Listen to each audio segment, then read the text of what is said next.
চট্টগ্রামের মিরসরাইয়ে বাউল গান ও কবিতায় বৈশাখী উৎসব অনুষ্ঠিত হয়েছে।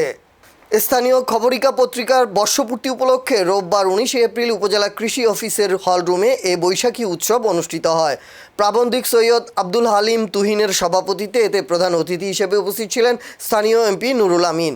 কবি ও সাংবাদিক মাহবুব পলাশের সঞ্চালনায় অনুষ্ঠানে আরও উপস্থিত ছিলেন উপজেলা কৃষি কর্মকর্তা প্রতাপচন্দ্র রায়, FBCCI সদস্য জয়নাল হোসেন বাপ্পি, মিরসরাই পৌর বিএনপির সাবেক সদস্য সচিব জাহেদ হোসাইন, মাহবুব হোসাইন, প্রফেসর জিতেন্দ্রলাল বড়ুয়া, কবি দীপিকা রানী বড়ুয়া, নাট্যকার মঈনুদ্দিন চৌধুরী সেলিম ও কবি মাহমুদ নজরুল সহ আরও অনেকে।